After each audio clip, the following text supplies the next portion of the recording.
Have you ever stopped to think about the real difference between failure and a triumphant comeback? What separates a decision that leads to oblivion from one that changes the course of history? Picture the scene. It's 1997. The air is heavy, thick with the smell of failure. The company you not only founded but built as the masterpiece of your life, your greatest creation, is bleeding out. It's not just in crisis, it's in the ICU, with the market's doctors giving it only 90 days before total collapse. That company was Apple. And the person being called back, in one last desperate whisper of hope, was you. Or rather, Steve Jobs. Now think about the crushing weight of that moment. 12 years earlier, you had been humiliated in public, exiled from your own kingdom by the same people who were now begging for your return. But you didn't come back as a king reclaiming his throne. Oh no. You came back through the back door. No official power, no CEO title, just a vague role as an advisor. You were a ghost walking the halls you once designed, an exile in your own promised land. Have you ever felt something like that? That strange sense of being an outsider in a place that should have been yours. Around you, the air is thick with skepticism and despair. The same executives who plotted your downfall now look at you with a mix of fear and disdain, waiting for a miracle they don't actually believe in. The pressure is absolute, almost physical. Every second counts. One wrong word, one bad decision, and everything collapses forever. It's not just the company's future that's at stake, it's your legacy. This is the final test of whether you were just a lucky dreamer or a true visionary. In a situation like this, anyone would expect a revolutionary business plan, some disruptive technology hidden up your sleeve. But what Jobs did next had nothing to do with chips, code, or industrial design. His move was much deeper, subtler, and infinitely more powerful. It was a masterclass in applied psychology on one of the toughest battlefields imaginable. It was pure persuasion engineering.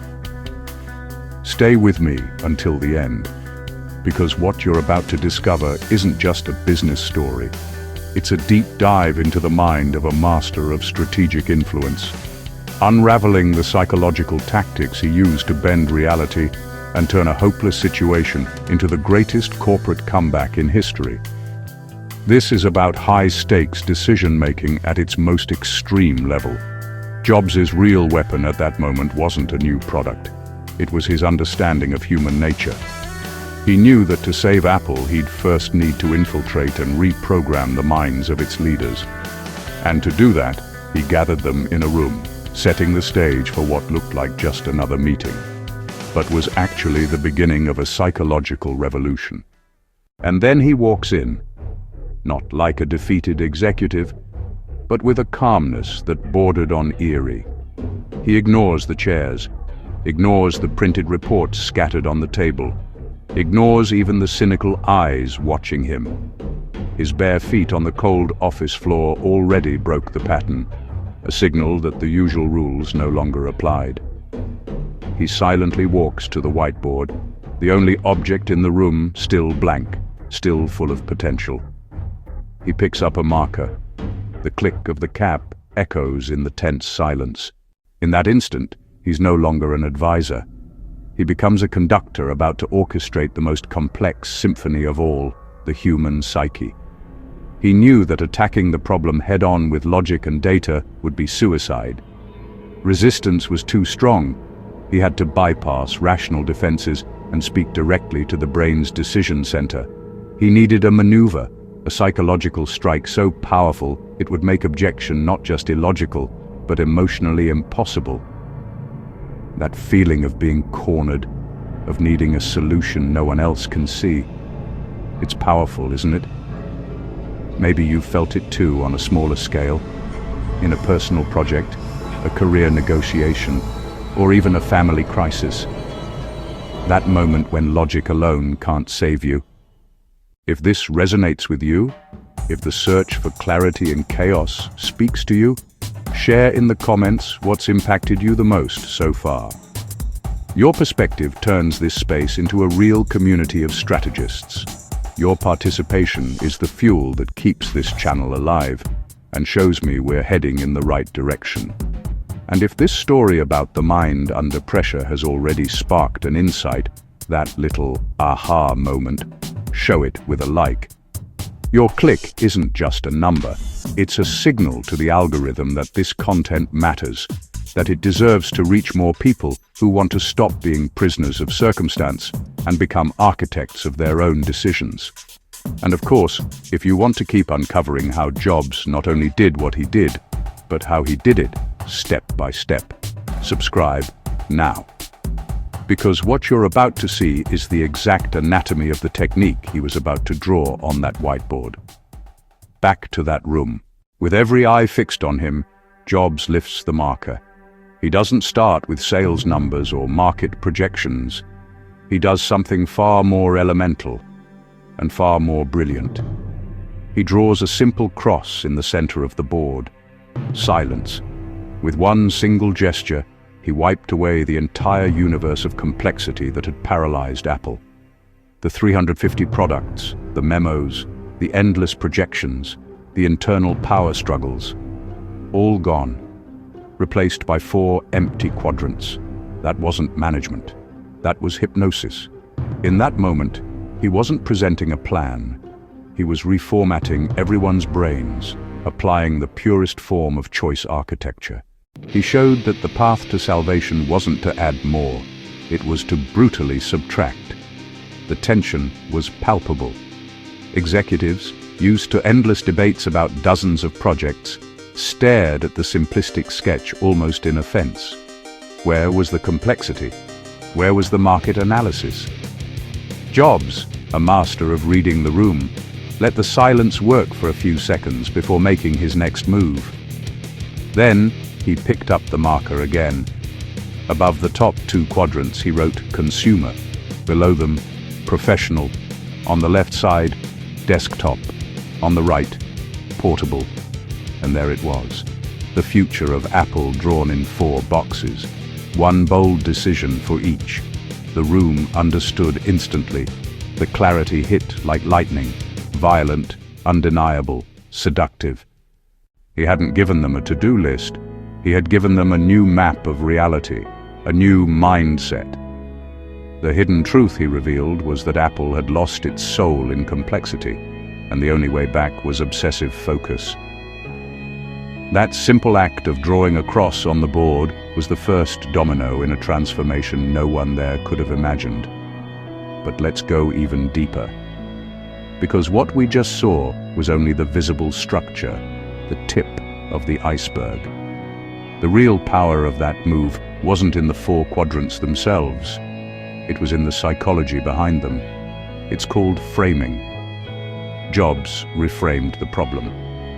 Before he entered that room, everyone's question was, with 350 products and bankruptcy looming, what can we save to survive? Jobs destroyed that question and replaced it with a new one, infinitely more powerful. How can we, Apple, create the best desktop and the best laptop in the world for consumers and for professionals? See the genius? He didn't propose cost-cutting. He proposed a mission. He turned a desperate tactical retreat into an epic quest for excellence. Behind the scenes, that meant killing hundreds of projects, shutting down entire divisions. But the way he framed it made every alternative seem mediocre, a betrayal of Apple's very essence. If the idea that clarity equals power resonates with you, drop it in the comments. Simplicity is the ultimate sophistication. He had given them a new compass, a new reason to fight. But it's one thing to draw a beautiful map, it's another to convince the crew to burn their ships and follow you into unknown waters. So, how did he win that near-religious level of commitment? The answer to that question is the key to understanding the difference between a good manager and a leader who sparks a revolution. The commitment didn't come from the whiteboard. It came from the man holding the marker. In that moment, Steve Jobs was the embodiment of visionary authority. Think about it. He had no formal power.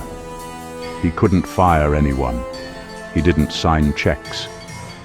But he possessed something infinitely more valuable: the moral authority of being the creator, the founding myth returning from exile. His conviction wasn't that of an executive trying to save a job, it was that of an artist fighting for the soul of his creation. And that unshakable conviction is what powered what many called the reality distortion field. That field wasn't magic. It was psychology in its purest, most intense form, a mix of charisma, obsessive belief, and a projection of certainty so powerful it exerted cognitive pressure on everyone around him. It's hard to stay skeptical when the person in front of you believes in the future so deeply they speak as if they've already been there. He wasn't suggesting a possibility. He was revealing a destiny. That's the first revelation about his influence. His authority didn't come from a title. It came from clarity of vision and absolute certainty in his path. He triggered a collective shift in mindset, making his personal belief the group's new reality. But that authority alone still needed a vehicle to truly take hold. Jobs brilliantly combined it with another devastatingly effective psychological principle: elite social proof. He didn't say, "I think this is a good plan." He looked at the executives and, with his posture, communicated something entirely different. This is what the great companies do. This is what brilliant people like us, do. Everything else is mediocrity. He created an exclusive circle, a we versus them. To disagree with the four-product plan was no longer a strategic opinion. It was self-exile. It was admitting you belonged to the old world, the bureaucracy that almost killed Apple. He made agreement not a rational choice, but a badge of identity. Following the plan became proof of belonging to the visionary elite. If you believe genuine conviction can move mountains and shape people, write it down. I am my message. But this combination of framing, authority, and social proof still needed one final element: fuel. Something that didn't just speak to the mind, but to the heart.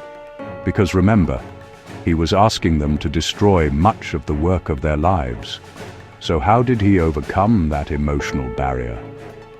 He overcame the emotional barrier because he understood a fundamental hidden truth about human nature.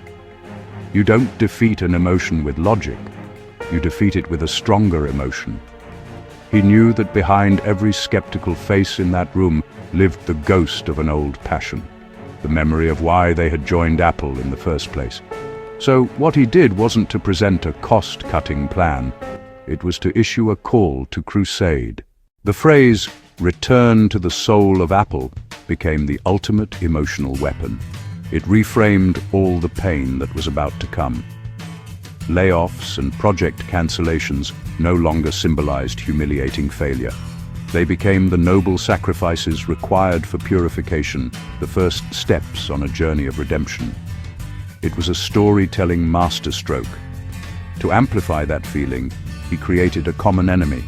But it wasn't Microsoft or any other company. The enemy was internal: complexity, bureaucracy, mediocrity. He personified the chaos that had nearly destroyed the company and declared war on it. And nothing unites people faster than a clear enemy.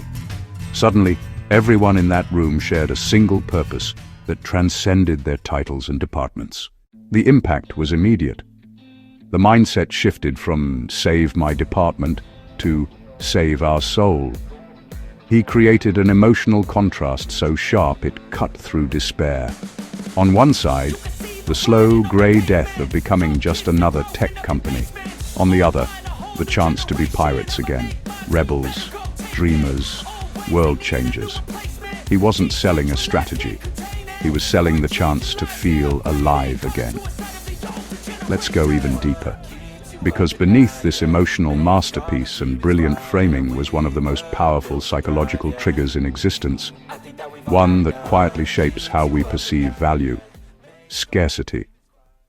By reducing Apple's product line from 350 items to just 4, Jobs wasn't merely creating focus, he was activating the scarcity principle. Think about it. What's more valuable, a mass-produced item or a limited edition work of art? A company that does a bit of everything, or one that obsessively perfects a few things? By announcing that Apple would only make 4 products, he was implicitly saying those 4 would be extraordinary, rare, refined, and therefore more valuable. He turned weakness, the inability to compete on many fronts, into the strength of exclusivity. That was the seed of the premium brand perception Apple still carries today. Scarcity wasn't a side effect of focus, it was the strategy. If the idea of fighting for a purpose and cutting away the non-essential resonates with you, drop this in the comments: War on mediocrity. All of this is fascinating on the stage of a billion-dollar corporation. But the real question is, how can this same architecture of decisions, the same triggers of framing, authority, and scarcity be used by us in our daily lives to influence our own realities? The answer is both simple and liberating. These principles don't belong to Steve Jobs. They belong to human psychology. They're tools available to all of us, waiting to be understood and applied. The real question isn't if you can use them, but whether you'll have the courage to start. So let's translate this into our reality, our own battlefield. Let's begin with authority. You don't need to be a founder to have it. Authority is born from conviction and competence. In any meeting, your authority doesn't come from your title. It comes from being the person who understands the subject most deeply, who prepared the most, who speaks with a passion that silences cynics. When you present an idea, don't ask for permission. Present it as the inevitable conclusion of your reasoning. That's the mindset of a visionary leader, believing so strongly in your vision that it becomes contagious. Next, framing. Every day you make and influence decisions. The secret is to stop selling what and start framing why. Instead of saying, "I want a raise," frame it as, "I've generated this much value for the company, and to keep expanding our success, this is the next logical step in my development." In a family argument, don't say, "You're wrong." Say, "We both want the same thing, peace. So how can we get there together?" You shift the frame from conflict to collaboration. It's subtle, but it changes everything. You stop being an opponent and become a guide. Now, let's go even deeper, because when you combine authority and framing with social proof, your influence becomes almost irresistible. You don't have to be famous to use social proof. You create it. When presenting a new idea to your team, say, high-performing teams, the kind we aspire to be, solve problems this way, with agility and innovation. See what happened? You're not forcing your idea. You're creating an elite imaginary group and inviting everyone to belong. Agreeing with you becomes an act of identity. That's the hidden truth of leadership. Great leaders don't issue orders. They create movements. They make people want to belong. And finally, scarcity again, in its most personal form. Learn to say no. In a world of infinite distractions, your focus is your rarest and most valuable resource. When you dedicate yourself to a few important things, you exponentially increase the quality and impact of your work, exactly as Jobs did with Apple. If you commit to applying at least one of these principles starting today, write it in the comments. Journey of influence. Because when you unite these tools, framing, authority, social proof, and scarcity, you're not just persuading. You're building a new reality for yourself and everyone around you. Which brings us to a final, crucial reflection. And that crucial reflection is this: What's the point of mastering every persuasion technique if your purpose is empty? The hidden truth behind all lasting influence isn't in technique, it's in intention. And this is where the story of Steve Jobs delivers its most human lesson, the real secret behind his reality distortion field. It wasn't a mystical force used to manipulate people. It was the external expression of an inner conviction so powerful it couldn't be ignored. The proof came during one of the most intense moments of that journey. In an open meeting, a frustrated engineer stood up and challenged him. "Steve, you don't know what you're talking about." The room froze. A direct attack on his competence. The logical response would have been a technical argument, data, counterpoints, maybe even public humiliation. But Jobs did the opposite. He paused, let the tension grow. And then, with disarming vulnerability, he didn't talk about technology. He talked about feeling. He spoke about what Apple stood for, about the dream. He said their job wasn't to sell boxes to corporations, but to give passionate people the best tools in the world to change things for the better. In that moment, he wasn't selling a plan. He was reigniting a flame, reminding everyone why they were there in the first place. He proved that data convinces the brain, but emotion moves the heart, and only the heart drives real action. That was his greatest revelation. Logic can build the ship, but only emotion makes people row in the same direction, especially in the middle of the storm.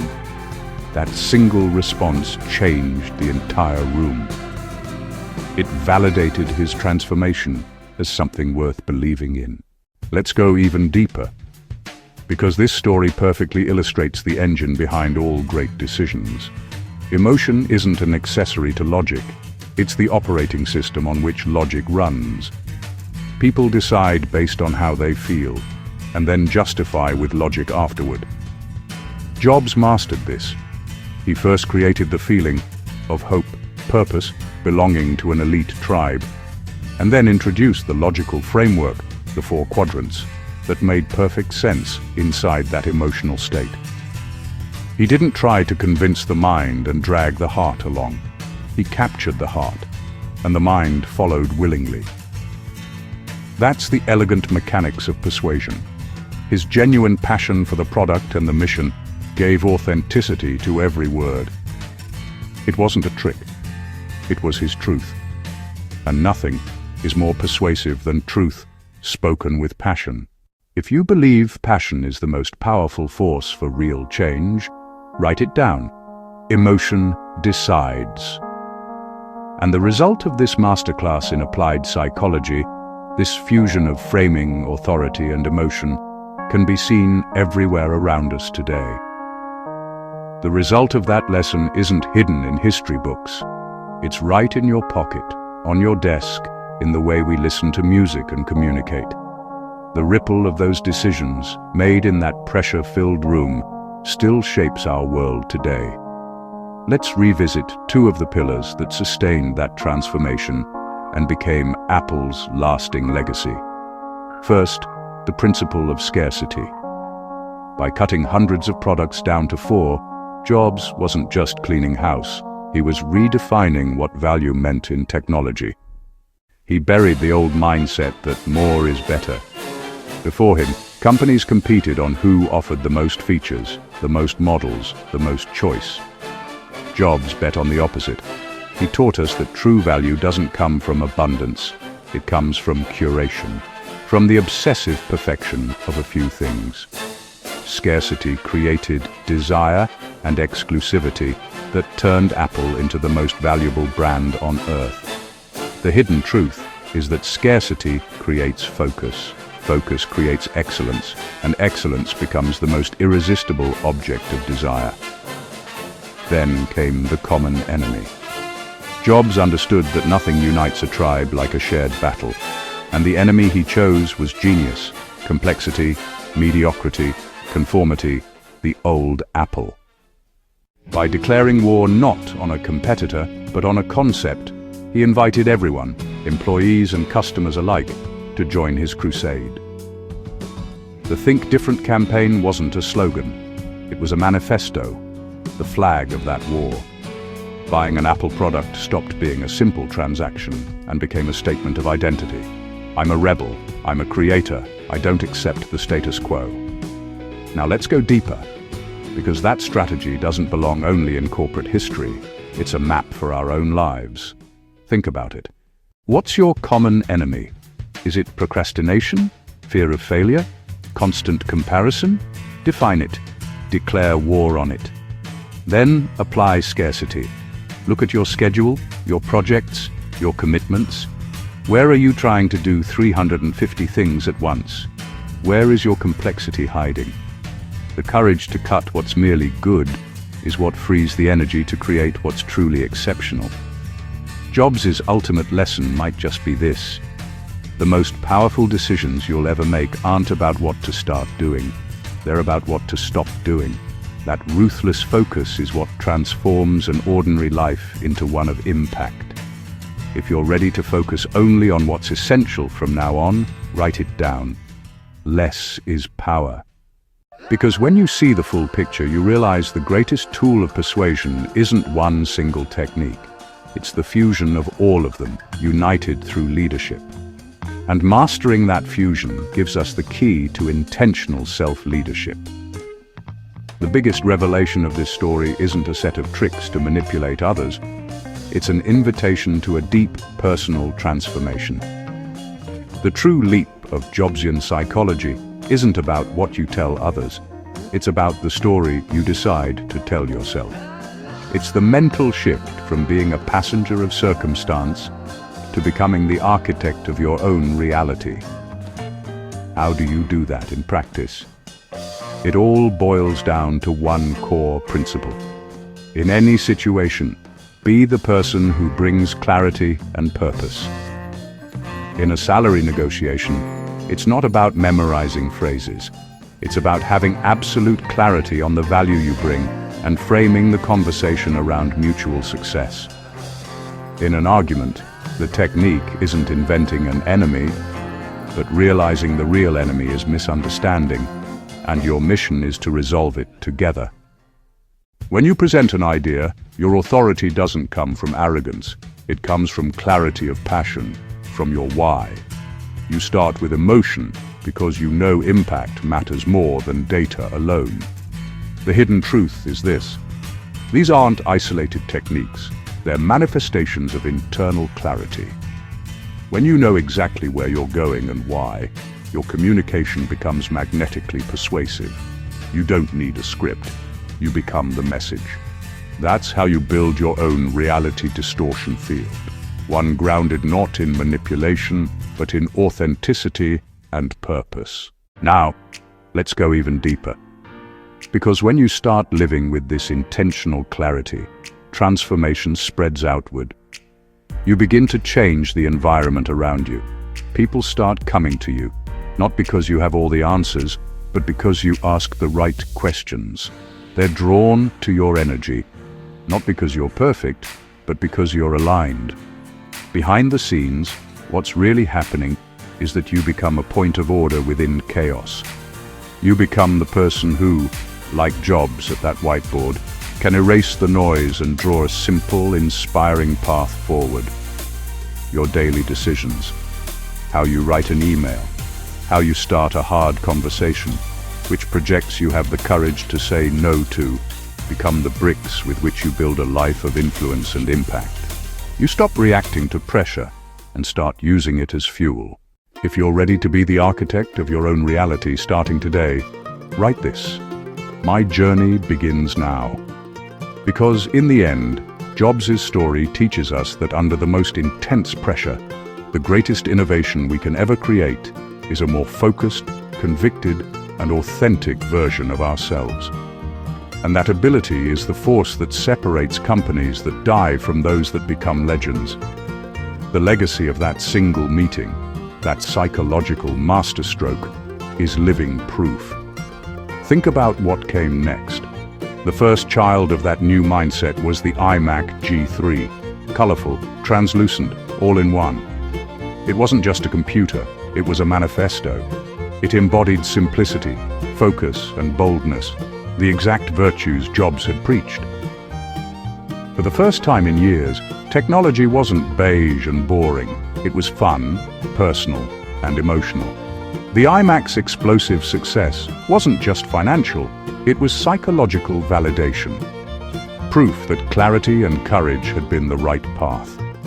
That was the real turning point, the moment the transformation became visible to the world. From there, that DNA spread everywhere. The iPod didn't win by having more storage. It won by being simpler and by offering a superior emotional experience. The iPhone wasn't the first smartphone, but it was the first to make complex technology feel magical and intuitive. Each of these iconic products was born from the discipline forged in that room, obsessive focus on a few things, design serving emotion, not just function, and storytelling that sold a dream, not just a device. The hidden truth is that the biggest impact of that meeting wasn't saving a company. It was setting a new global standard for excellence that forced the entire industry to evolve. Jobs didn't just rebuild Apple, he raised the bar for everyone. He proved that design and emotion weren't luxuries. They were the beating heart of human connection with technology. Now, let's go even deeper.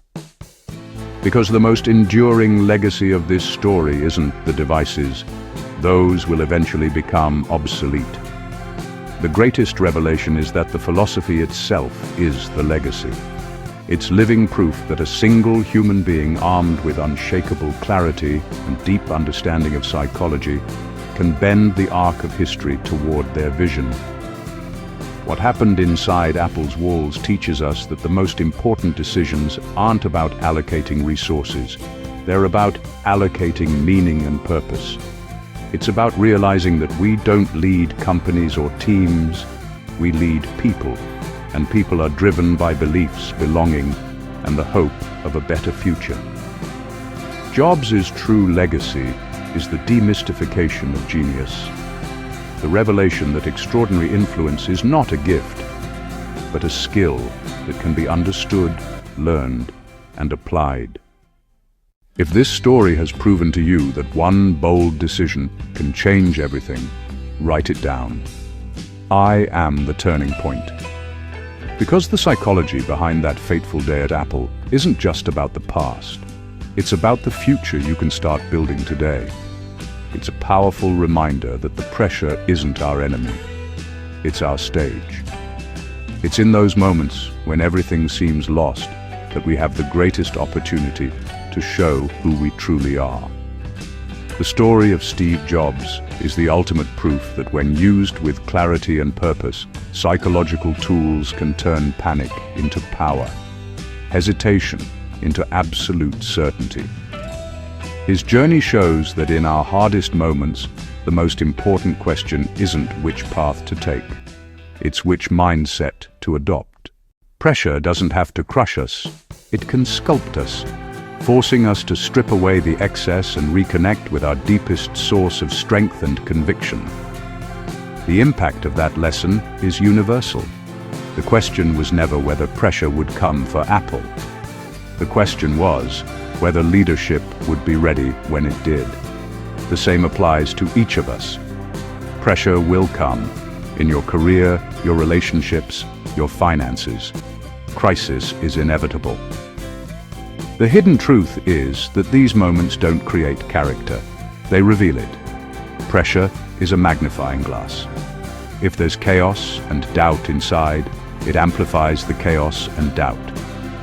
But if there's clarity, purpose, and sharpened psychological tools, it amplifies your strength, your resilience, your capacity to lead. Your greatest transformation doesn't happen when things are easy. It happens in the fire. Let's go even deeper. Because mastering pressure isn't a single heroic act. It's a daily practice. It's the backstage work. It's the conscious decision to frame your challenges as opportunities. It's the commitment to become the authority of your own life, built on knowledge and authentic passion. It's the discipline to focus your scarce energy on what truly matters, and to connect with people through genuine emotion. By practicing this in small, everyday trials, you build the psychological muscle needed to withstand the earthquakes. You don't wait for the storm to learn how to sail. You become a master navigator in calm waters, so that when the winds rise, you can use their force to your advantage. That is the essence of persuasion engineering applied to self-leadership. If you choose, from this day forward, to master pressure instead of being mastered by it, write it down. I am in control. So the real question I leave you with isn't, what would you have done in Steve Jobs' place? The real question, the only one that truly matters, is, when pressure inevitably knocks on your door, which version of yourself will you choose to show the world? That's the choice that defines everything. And if you've made it all the way here, it means this wasn't just a video. It was something deeper. You're not someone chasing easy answers. You're searching for understanding, for the forces that shape our reality. This journey through the psychology of strategic influence was made for people like you. If this analysis made sense, if it gave you value or opened your mind to new possibilities, the invitation is simple. Subscribe. That's how you make sure you won't miss the next deep dives we're about to take together. It'll be an honor to have your intelligence and your perspective in our community. And if at any moment in this story you felt connected, if something in this conversation moved or inspired you, your like is the most genuine way to let me know this message found you at the right time. Actually, I have one special request. For those who stayed until the end, the ones who didn't give up halfway, leave a quiet comment with the phrase, "Pressure is my stage." That'll be our code, the way I'll know who the true strategists of this channel are. And to keep your momentum of learning and transformation, I've selected another video that perfectly complements what we discussed today. It should be appearing somewhere on your screen right now. Just click, and let's continue this conversation there. A strong embrace, and I'll see you in the next video.